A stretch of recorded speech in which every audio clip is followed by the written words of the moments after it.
Hi guys, so tonight's video is a little bit different than normal because we are in lockdown here in South Wales and many other places. Me and my teammate Laura cannot actually get together to create a video, so we're going to try a video call instead. So I'm nataliebenns. And I'm Laura Sullivan. And we are going to be talking about and discussing the Clydach Murders. So before we get into this, I just want to say a quick disclaimer. We mean no disrespect to any people involved, any of the family of the victims, anybody at all.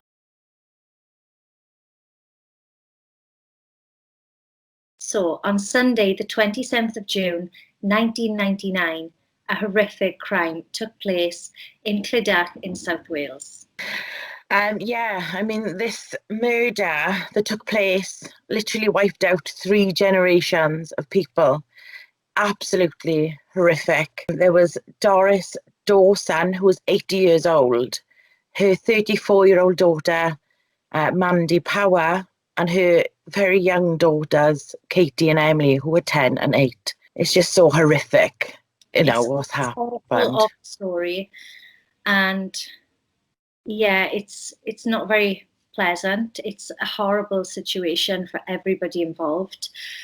Although there is a man that's been convicted of these murders and he's currently served, is it 19 or 20 years in prison? 19 years he served in prison. I think he was arrested properly arrested in 2001. 2001. So about 2 years after the crime had taken place, 2.5 years I think it might have been. Yeah, and many people believe that he is innocent. So we're just going to be having a chat about the whole thing and let you guys decide for yourselves. But what happened was, on this night in 1999, somebody entered the home, murdered Doris, the 80-year-old mother of Mandy, murdered Mandy and murdered her 2 children. And they were murdered by being beaten by, they say, a fiberglass pole, was it? Yeah, it was quite long as well, this fiberglass pole was. I mean, this was the biggest murder investigation carried out by the South Wales Police ever to be known. And it did take a very, very long time as well. Yeah, it was really expensive as well. I mean, over £6 million for this investigation. There was a lot of searching for evidence, not just in the home or around the home. This went out into the community. There was a lot of police officers knocking on doors. Yeah. However, if anyone... Sad in here, after the murders took place, the killer then set 4 different fires in the home. This home was on Kelvin Road in Clydach. Set 4 different fires. We don't know whether that's to burn the evidence, but that is why there is so little evidence to go on. Well, it seems like that. As I know, I've read the book, The Clydach Murders, Miscarriage of Justice, and there was also the BBC programme on this week of what happened. Yeah, and in some photos that were shown in this programme, there was whoever had committed these murders or gone into the house afterwards or whatever we are going to talk about at the moment, they had purposely put things around the bodies and around areas in the house to set fire to these things to make the house go up. Newspapers around Doris's body. Newspapers, yeah. Although it has been said that that fire went out pretty quickly. From what I've got, that fire went out pretty quickly, and they believe that was started around 2 o'clock. That was 2 in the morning. Now, the fire brigades from Morriston and Pontardawe fire stations, they weren't called until about 4 in the morning. So there's a lot of unknown things that have gone on, which I know that we're going to get into. Yeah, definitely. So should we talk a little bit about the backstory? Yes, definitely.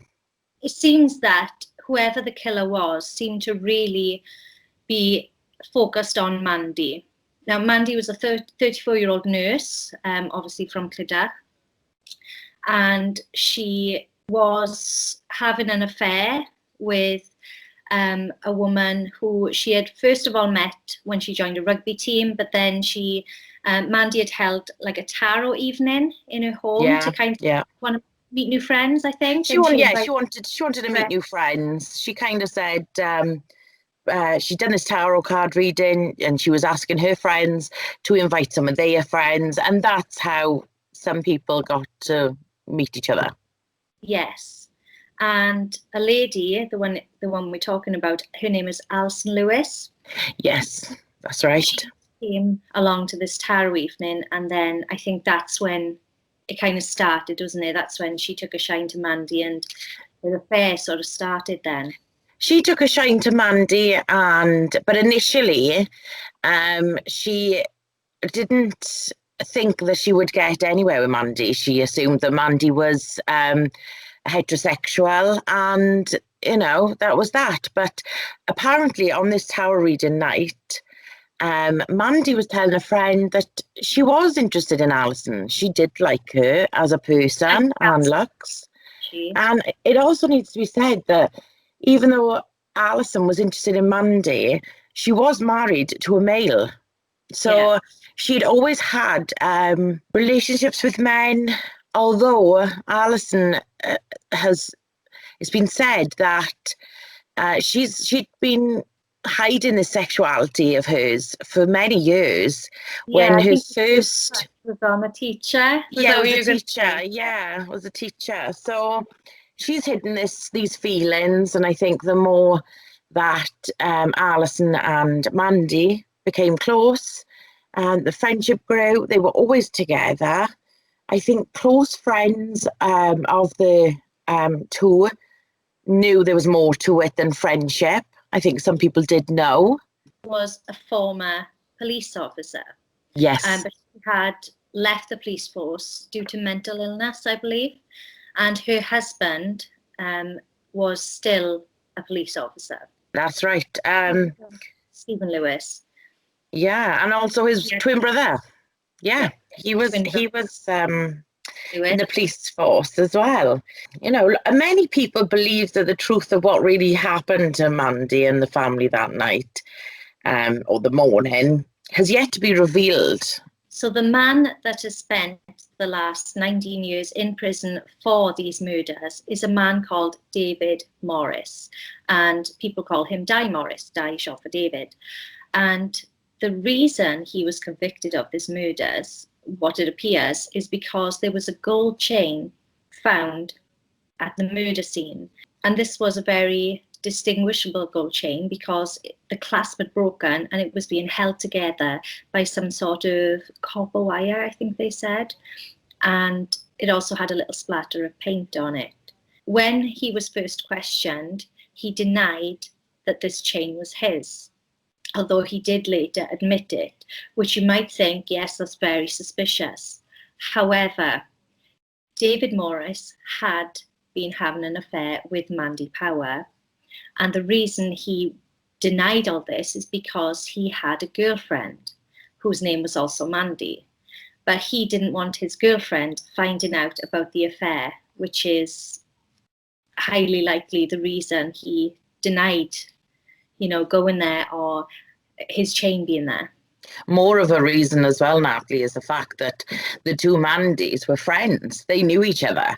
Of course he didn't. Yes, of course he didn't want, this coming out that he'd done this. He didn't want his girlfriend, to know that he had been with her friend. Best friends, I think some people have said. So there is so much that we can go over tonight. But I think because this is like an informal chat, that we can't obviously go through all the details because there's just so much. But what I wanted to focus on this video is the question of, is Dai Morris innocent? So we can maybe talk about the reasons why he may well be innocent. and I don't even know if I'm allowed to say this, but after watching the program and doing research, I personally believe that he is innocent. But that's up to you, the viewers, to decide what you think. We are just here to give the information as we see it. You know, this murder that took place, a lot happened on that night. Whilst the killer was attacking Doris, the elderly woman upstairs, his fall hit the light and it tripped the fuse. So the killer then went into the children's bedroom, took a TV off a chair, carried the chair downstairs to the fuse box to stand on the chair to, you know, flip the switch on the fuse box to turn the electrics back on. Now, David Morris, or Dai Morris, on that night had drunk 8 pints of lager or whatever. He drank 8 pints, and he was also, they found amphetamines in his blood. So would somebody who had drunk that much be capable of killing 4 people, doing the fuse box, and managing to not leave a trace of DNA, a trace of evidence? I don't believe so. My personal opinion, I mean, my heart goes out to Mandy's family. I mean, they obviously want justice for what's happened. A 3 generation of, you know, deaths. There's a lot of family members, and my heart honestly goes out to them. They believe it was Dai Morris, is that right? They believe it's Dai Morris, yes. And, you know, when the appeal went through, I think it was in 2006, they were happy that Dai Morris had, you know, hadn't freed him. And my heart honestly goes out. If they believe he murdered family, you can understand. So, you know, yeah. And my heart honestly goes out for them. But the amount of evidence that have been missed from the police, it's just ridiculous. Whether or not Dai Morris did it or not, he deserves a fair trial in my eyes. All the evidence. With all the evidence. There was sketch. The sketch. Yes, the sketch. The woman who... Nicola Williams. Nicola Williams was her name. She was doing the ironing one day, and she went to the police after seeing it. I think it was on the telly. She had been driving down the road the night of the murders, and she saw, I'm not sure if it was 1 or 2 people walking down the road. She thought it was someone else. 1, I think. She pulled over thinking she knew this person. She was in the car.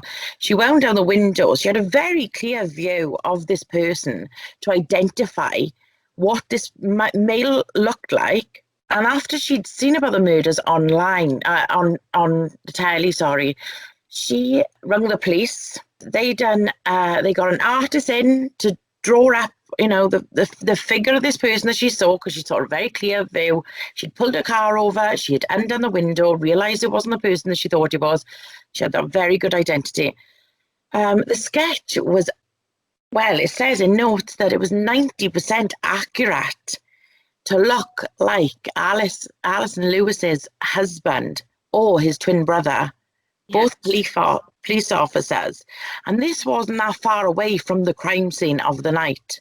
And she also said that he was wearing like a shiny bomber jacket. She described it as one that police would wear. Yes. And the thing is, the police even took this woman to many stores at the time, because you know, in the 90s bomber jackets were in, it was the thing, wasn't it?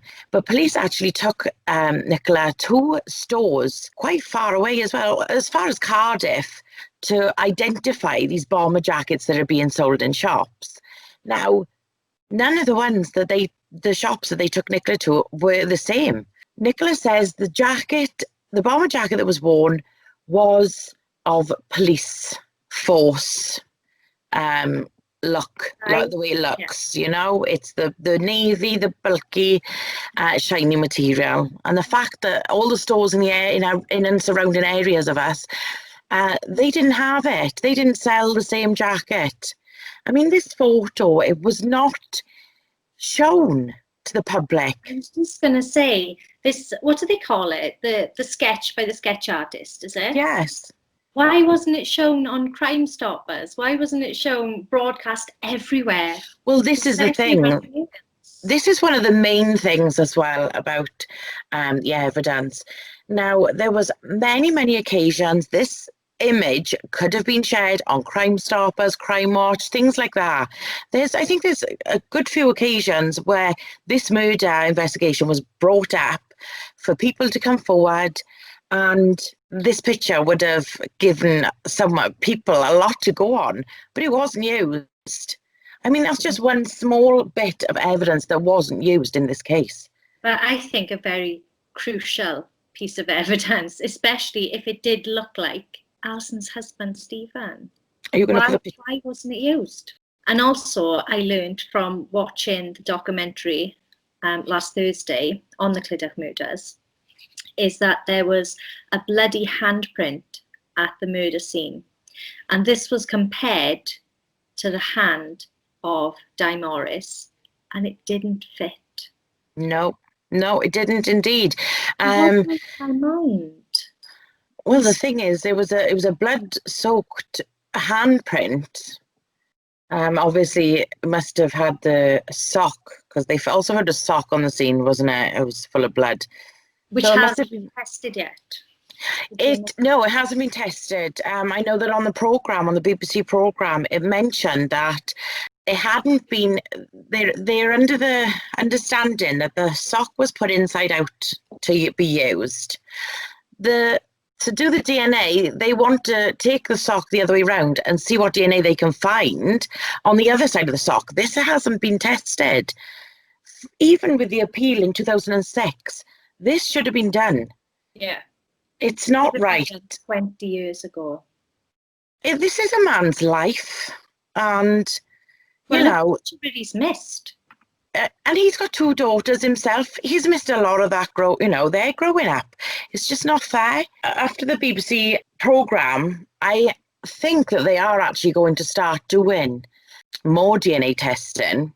I'm not sure if this is 100% true. It's something that I've witnessed on the Facebook FREEDAIMORRIS Facebook page. Yeah. So I'm really hoping that this is correct, because there's so much they can do. I mean, the handprint was done by an expert who took Dai Morris's handprint and put it up against it. It's completely different. It's completely different. You can see even the size of the hand is a different width compared to the palm of the hand. It's just not. It's not you can see the difference. They were saying as well about doing DNA testing on the fibre pole. Yes. Now, they took DNA samples from each end of the pole, but they said in the BBC programme as well, they didn't take any DNA from the middle part of the pole. Now, if someone is going to use both ends of that pole, for whatever reason, they're going to be holding the middle of it. Yeah. If it's that long. Yeah. And not one end. Maybe it's just if Doris Dawson was murdered first, which is what they believe to have happened due to the time frame of death, whoever it was, if they were using that pole, they learnt by their first mistake when they knocked that light, and it tripped everything. Yeah. So there's bound to be DNA in the middle of that fibre pole. I believe so, and they need to be testing it. I mean, I hope that what I've seen is correct, and they are doing it again, because it needs to be done. This poor man, I mean, the family, Dai Morris's family, have fought so hard to get proper justice for not justice, I suppose, because what is it? They want him to be free. They believe he's innocent. I'm sure if it came up that there was DNA from Dai Morris that was like a positive match, like on the pole or something like that, I'm sure that then they would take that as okay, But until these things are tested, they're not going to get the answer they need. Now, there's another thing that wasn't said about Allison Lewis in the documentary on Thursday night, and that was that she was a pro at, what was it? Martial arts. Martial arts. And that included using poles as weapons. Now, I'm not saying, like, my personal opinion is I don't know until these things are done to indicate that Dai is innocent. But in my eyes right now, there's a lot more to go on with around Allison, her ex-husband and his brother.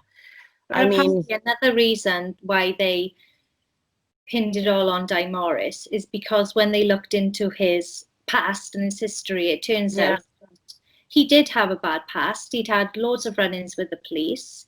You know, he'd had many, many convictions. So could that have made him an easy target? I don't know. But just because you've done all these awful things, and it does not make you a murderer.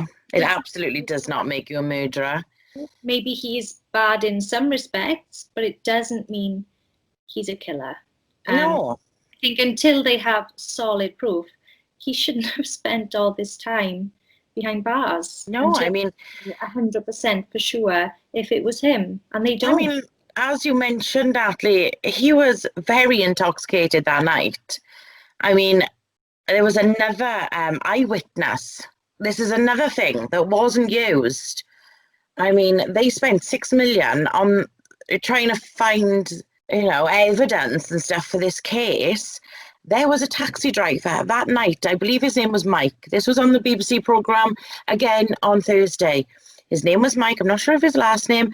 He was driving the taxi and he said that he saw one of the twins, I believe it was one of them, either Stuart or Stephen Lewis. And the only way he recognised this was when he was watching the telly.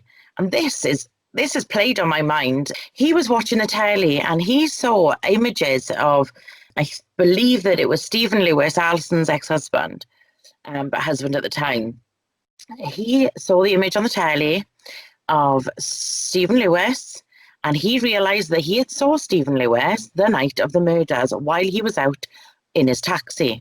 He rang the police station. One of the, there was a line open for all evidence to be, But didn't he wait a while before he did it? I think it was because wasn't he driving? No, that was someone else. That was someone else. Sorry, that was someone else. I don't think it was initially straight away, but this Mike saw the image of Stephen Lewis, Allison Lewis's husband at the time, on the telly, and that's when he realised that when he was out in the taxi that night, he had seen the same person. Now, he rang up I think they had a police line for anyone who was bringing forward, had any evidence at all, or just any ideas or anything, any information.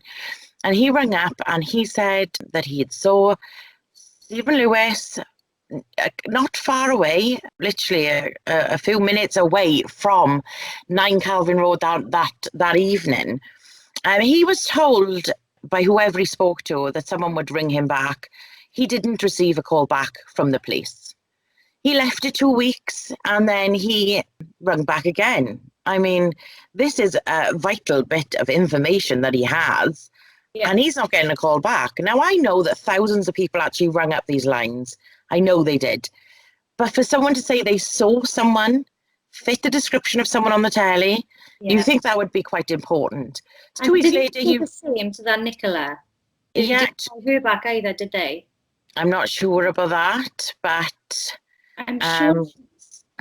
I know with Nicola, I think it was a year and a half later, they put a lineup, and I think she didn't know. Dai Morris, I think, was in there, didn't recognise him at all, but she actually pointed out it was either Stuart Lewis or Stephen Lewis. But this taxi, in the lineup, she a year and a half later, she still picked him out. She could recognise him. Yeah. With the taxi driver, 2 weeks after, he still hasn't had this call back. And he goes and rings the line again. Come on, I've got this information. I've seen the picture on the telly. I was out in the taxi early hours that morning. I saw this image not far away from the home that it happened, where the incident happened. And still again, he had no phone call back. This is just, in my eye, well, I was shocked with this. This was a big thing for me. It shocked me. I mean, there was another man that had saw someone that fitted either Stuart Lewis or Stephen Lewis, as they were twins, their description. Not far away from where the incident happened. It's kind of on a mountain road, but unfortunately, at the time, he was driving without a license, and he said he saw this man clear as day. He had to stop the car because he nearly ran him over, because it was like a mountain road, like a lane, and he was in the car. I mean, you've got it's dark, it's nighttime, you've got your full beams on. You're going to have a clear, look at this person. He said he had to slam on the car, but unfortunately he didn't come forward at the time, as he had been known by the police. He was driving without a license, and I think he just worried about himself. I mean, all right, this was a vital bit of information that perhaps would have helped, but by the looks of it, the amount of people the amount of South Wales police that just let slip through the cracks with evidence would have made a difference. I don't know. But also, I think it's important to mention as well that before the murder took place, Stephen Lewis, Allison Lewis's husband at the time, had a neighbour had reported that he had threatened Mandy, saying something like, "Stay away from my wife or I'll kill you." Yeah, quote. That's exactly what he said. That's exactly.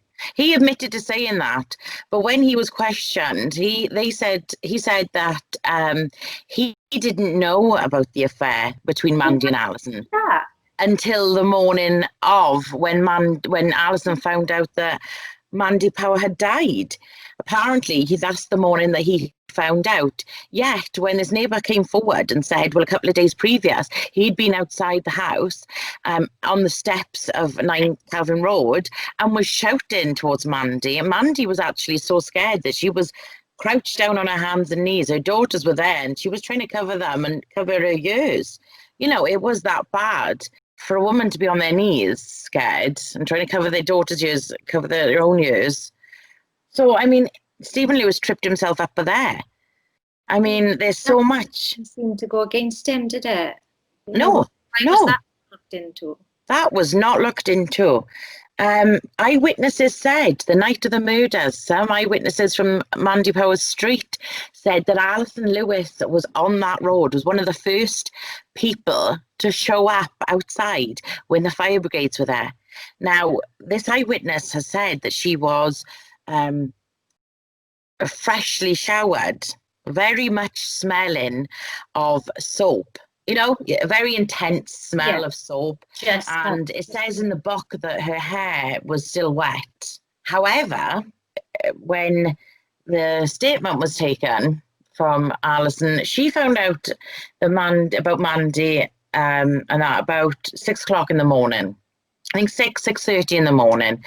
At this point, she became extremely distressed, extremely upset. She had her friends with her, and when she found out about what happened to Mandy, she apparently ran upstairs and tried jumping out of a window and saying that she couldn't live without Mandy.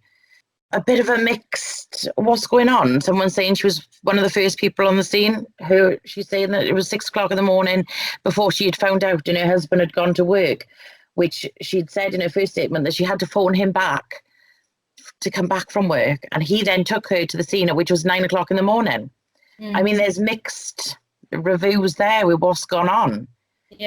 Not long after that, I know that Allison got very, very low, very depressed, and she actually signed herself into Kevin Coyd Hospital. As you know, Natalie, that's for a psychiatric hospital, and the police actually wanted a second chat with her, obviously, about the situation, because there's these mixed messages. Someone's seen her one of the first people on the scene. She's saying she wasn't. Doctors said that she was she wasn't in her right mind to speak about it again. Incapable at the time, they said. She was incapable of speaking. She wasn't, mentally ready for that, I suppose. Police officers were assigned to stand outside of her door. She wouldn't leave the room. There was a fire drill. You get these fire drills, and she would not leave the room, not with the police outside. Something that worried her. Although she did give DNA samples at this point when she was in psychiatric ward, she did willingly give DNA samples for the police. So I don't know. I think they did get to interview her again after. Didn't they say that after Mandy had been murdered, a sex toy had been inserted into her body? Yes. And she was placed in the bath as well. Was she placed in the bath? I'm assuming she was placed. So it was something about a bath, and this is what I'm struggling with. Was she placed in the bath and taken back out, or was she left in the bath? I don't know. Yeah, it's not very clear, is it? I mean... Clear that bit, is there? No, I know that she was washed. She'd been washed over. Not so much showered, but she'd been washed over. There was DNA of Allison Lewis in a thigh of Mandy Power. Was there? Where did you find? Yes, there was. Was that in the book? Yes, it was in the book. And also, Allison said they had had sex. Was it that morning? So, you know, because they'd had sex that morning, she hadn't washed, or was it the morning before? I'm not sure exactly. Didn't she have sex with Dai Morris the night before the murders? Was that right? Yes, that was a little bit mixed up. That was the night before, I think. But Mandy had been babysitting. Friday night. On the Saturday. I think Friday night, Mandy's children were with their father. Obviously, Mandy and her ex-husband had split up. They had, started a very young relationship at the age of 16, and they got married young. And the ex-husband was the one to initiate the split. So the children with their father. On the Friday night, Mandy was invited to a barbecue at Allison Lewis's house. This is where I get a bit, I don't know what happened. I mean, if she's invited to a barbecue on the Friday night at Allison Lewis's and Stephen Lewis's house. Yeah, but if Stephen Lewis had been threatening Mandy a couple of days before, would she have gone to a barbecue? This is what confuses me a bit. I'm a bit stumped as to, would she have been invited? Stay away from my wife. Yeah, a few days before. Then invite her and she would go. I don't know. Yeah, I'm not too sure on that. I'm sure many people who are interested in the case may have an opinion on that. And if you do, comment below and let us know. Yeah, it would. Because that's kind of stumped us a little bit. Yeah, it'd be really interesting if anyone can inform us of that. I'm sure it says in the book, and I've just missed it. Maybe I have only got the first book. I know there's been I know the second book has come out, and there's more investigations that have gone on. They've had more evidence. I believe so. I haven't read it. I mean, but there is one person. Before I talk about with you how much Dai Morris's family have done. There's one thing that we haven't mentioned, and that's Stuart Lewis. Now, Stuart Lewis was Stephen Lewis's brother, Allison Lewis's brother-in-law. He was working the night of this murder. He was the first one at the scene, wasn't he? He was actually the first police officer at the scene, but he was acting very, very suspicious. Now, Stuart Lewis was the first police officer on the scene. Didn't stay long. He didn't stay long. He stayed between 5 and 15 minutes. He was meant to inform his superior in order to have himself removed from the case due to knowing the individuals. He should have remained at the scene until reinforcements had arrived. But Stuart Lewis just went back to the police station, carried on with work, and it was just a bit. But not only that, he didn't even preserve the scene before he left. No, he didn't. No. Now, any murder investigations, anything like that, you're meant to corner off things. You're meant to stand there until people come and corner it off. And none of that was done. None of that was done. I mean, one, if he knew this family, you'd think he'd try. All right, he's not allowed to be on this case. But you think he'd try as much as possible to protect anything from ruining the crime scene for evidence. He stood there and guarded the property, waiting for somebody else to come and take over. Well, you'd think Stuart Lewis quickly abandoned the scene after finding out, after overhearing from other officers after they were there, that the victims had died. There was, well, there was two other, I'm not sure of their names. There's Oh, I another police thought he was officer. the only one. He was the first one. Another woman police officer, I haven't written her name down. I think she was like underneath him. Yeah. Police started Yeah, coming. yeah. He was there about 5-15 minutes. But it is said that he abandoned the scene quite quickly after overhearing from other co-workers that the victims had died due to injuries previous to the fire starting. So he's aware of this and he just goes.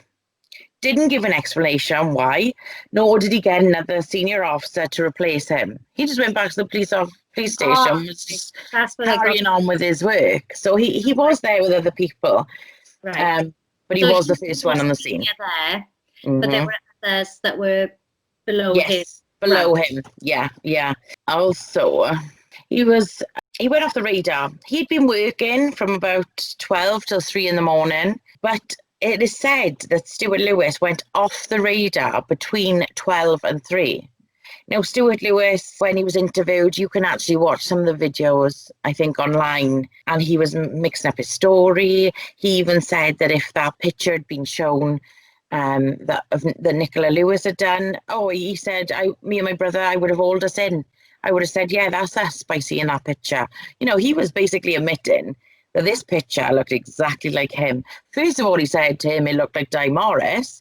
Second of all, he said, Morris. I've seen the picture. It looks nothing like nothing like Dai Morris. But the second, he's saying, if this had been shown, I would have said, yeah, call me and my brother in because it just looked so clear that it looked like us. But yeah, apparently he went off the radar between 12 and 3, which is the same time slot that the murders took place around. And Stuart Lewis said that he didn't go anywhere into Clydach at all at that time. But however, he was off the radar. No one knew where he was. So he did prevent contamination of evidence by not masking the area up. I mean, this is the twin brother of Stephen Lewis. Is it linked? Did Allison find out about Mandy's fling with Dai? There's so many avenues to explore with this. Yeah, I agree. Straightforward case at all. I know my opinion, obviously, but what I think we need to do here is refrain from who we think did it. Yes, no, I wasn't going to say. Yeah, just in case. I've got my own opinion on it. Yes. But I think a lot of people have. And still to this day, I mean, this is why there's books coming out, there's programs. And I really hope that the program on Thursday now does so much to bring, the evidence, in court. This person wasn't brought up in court, the taxi driver, none of them went to court. Left out. Yeah. That indicated that Dai Morris is innocent. Now, even though we are not giving our opinions on who we believe did it, I'm sure we can give our opinions on who we believe didn't. Yes. I don't think. I think there's just too much evidence against it.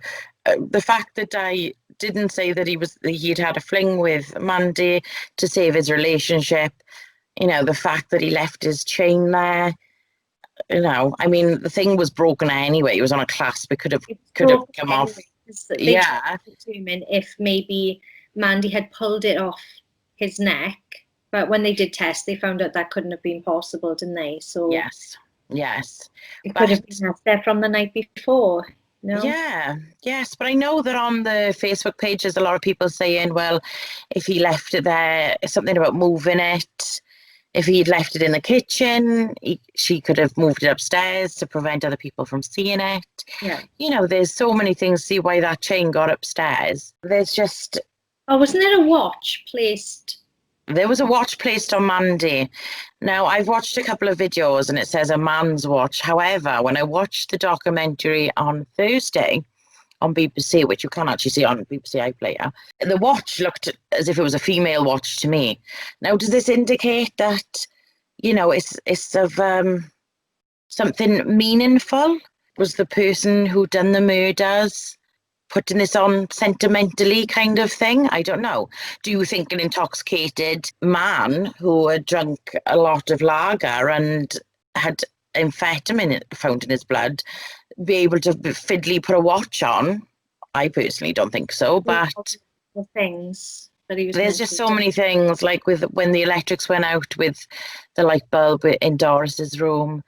But that's one of the reasons I wanted to do this video, is because me and you have spoken about this loads. It's something it's just something, this is something that's close to our heart. People who don't know the victims, their families.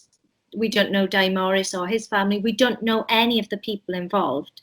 But seeing all of this is just something we both feel very strongly about. Obviously, and the thing is, Natalie, this happened not far from where we live as well. It's literally a throne's throw down the road. Yeah. And what really makes me angry is that if Dai Morris is innocent, whoever committed these murders, like obviously to murder one person, it's just, you can't, it's just vile, isn't it? It's just a dangerous person. But somebody who had it in for Mandy didn't just go and murder Mandy. This person went and murdered her 8-year-old mother and her 8 and 10-year-old little girls. Yes. This person is extremely dangerous and could potentially be free, be walking free. This is what really gets to me, you know? Yeah. And I can't get my head around how, with all of this unused evidence, Dai Morris is behind bars. There's a lot of different testing they can do today compared to what they could have done, in 1999 to 2001. What they could have done back then that they didn't do. There's a lot back then that they didn't do. Like I said, with the taxi driver. All of that stuff they didn't do. Yeah, and I think that with what we've got today, these things need to be brought back out of the cupboard. They need to be tested. Like you said, potentially there may be an innocent man behind bars that spent half his life there. Yeah, it does need to be tested. This needs to be done. I mean, the family of Dai Morris. I mean, another thing that I want to comment on is that because Dai Morris still pleads his innocence, he's still seen as innocent. Always said, and he could have got out a lot earlier if he had admitted to this. Yeah, it's not even just about that. In prison, he is not allowed things that other inmates are allowed. He's not allowed to do courses. He's not allowed to take part in group activities or anything they do in the prisons. He has literally got no privileges, nothing. He is allowed to be a cleaner, and that is it. Like privileges, say, as watching the documentary on Thursday, I have witnessed that through some comments on his FREEDAIMORRIS, well, not his, but the FREEDAIMORRIS Facebook page, that people were mentioning that he wasn't even allowed to watch that program because he does not have any privileges. You couldn't watch that documentary. No. About him. About him. He's not allowed to because of his privileges. He hasn't got any. Because he's not admitting. Because he's not admitting it. So that's an important thing to put in there. This is how much this man is pleading his innocence. He could have given up a long time ago and said, all right, I'm guilty, for the sake of having an easier life. He's in that prison for a long time and he's been in there for a long time. A lot of people probably would have given up by now and gone, all right, yeah, I'm guilty now, let me watch some telly or do courses or whatever. But he is so pleading his innocence. His sister and his 2 daughters are really, really fighting on to get anything they can. Yeah, and before we get into that, I just want to say very, very quickly, before we go on to talking about what Dai Morris's family have been doing about this, we have tried to cover as much as we can. Obviously, we are not experts, as you can tell, but it's just something we feel very strongly about. If we have missed anything out, which I'm sure we've missed loads out, but if we have, please comment below just to spread awareness of what's going on. Yeah. As well, it'd be educating us, it'd be educating other people as well. So comment below and let us know what we've missed out and your thoughts on this whole thing. I'm sure a lot of people are still, I mean, South Wales is a small community, and I know for a fact that I think you said it yourself, the Facebook page has got thousands and thousands of followers on there. The Facebook page is called David George Morris. It is a private group, so you have to request to join. And yes, please only join if you do support this. People don't want hate in there, they just want to support divorce freedom. It's currently got 24,000 members. You know, it's growing all the time of people who believe that he's innocent. Dai Morris's family are campaigning. They've done protests. They've done petitions for Dai. They are really, really, you know, trying to pull out all the stops and what they can do on this side of the fence, really. I mean, they started petitions, they formed and led protests in Swansea. They've had T-shirts made with FREEDAIMORRIS.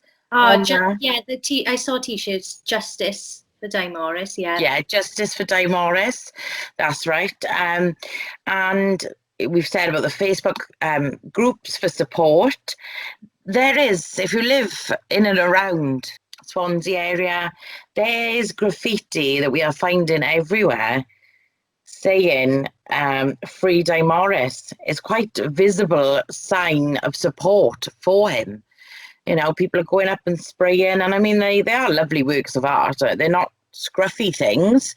They are proper, nicely done graffiti. The latest entry that the family released for to get more evidence, to get the evidence looked at again, which I think, like I said earlier, is really working. The experts on the programme believed it is, but this is from the BBC programme. I'm just quoting what one of the experts had said, that it is impossible for them to believe that Dai has committed this murder. And like I said, that is a quote, direct quote from the BBC programme. And there's new experts now wanting to go in and go back over the evidence, new forms of tests and everything. The newest visible sign of support for the Free Dai Morris campaign are yellow and green ribbons as part of the campaign. It's like a nice bunch of yellow and green ribbons. People are putting it on their cars, they're putting it on their gates. So, you know, you see a green and yellow like bunch of ribbons, you know what that's for. There is talk about people making flyers and posters for this campaign, and also there is talk, so I've read, of using an advertising trailer and putting a big image on it using the hashtag Free Dai Morris with a yellow background. So it's something for people to look out for. I mean, Dai's family are they're still pleading his innocence. Dai is still pleading his innocence. And they are trying their absolute hardest. Yeah, and to be honest, I'm quite glad that that we're doing this video as well. By us doing this video, I hope that we get to promote, you know, and help if we can. Awareness, isn't it? It's just it's just and spreading the word. And I hope that what we've said in this, it helps the family to know that there is that support out there. If you would like to support the campaign for Justice for Dai Morris, there is a meeting being held at Maggie Dick's at 217 Llangavelach Road in Brynavret. Yes, thank you for that, Nat. On Wednesday, the 20th of November at 6:30. It will help set up approach to spread the word, really, you know, of this justice. I mean, the more people, hopefully we'll be out of lockdown then, and that would have passed, and it will give people who have the right intent to go and, you know, give their support, help the campaign. I know that the family would really appreciate, you know, all the support they can get. I know they have a massive support now anyway, but the more the merrier. Yeah. The more people there, the more people that can spread the word. We don't know if we're going to be in lockdown or not, but if not, I'm sure we will be there. We will be there. to show our support as well. Definitely. I know that also I want to say that David Morris's family have indicated on social media they intend to keep fighting for a review of his case.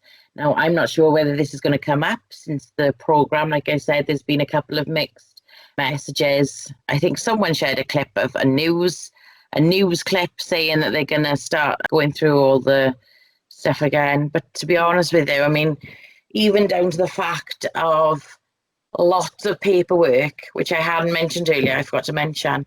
There was a lot of paperwork from the phone lines and everything like that, South Wales Police, that they didn't give to the defence team, to Dai Morris's defence team. There was a lot of information that wasn't given to them.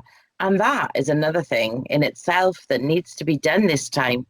I don't care how much paperwork they need to go through, it needs to be done. Yeah. These tests need to be done, the paperwork needs to be done. It needs to be done. It needs to be done. It needs to be done properly. Yes. Okay, thank you so much for watching. This was just myself, Natalie Benns, and Laura Sullivan, one of my best friends, just having a chat about the whole thing, about how we feel about it, and hopefully, as we mentioned earlier, this is going to raise awareness. So yeah, thank you so much for watching. Comment below your thoughts. We would love to hear them. Again, anything that we've missed out, which I'm sure a lot, because there's... I'm sure we have. There is so much. So complex. Anything you want to add below to add to this, that would be amazing. So thank you so much, and we will see you in the next video.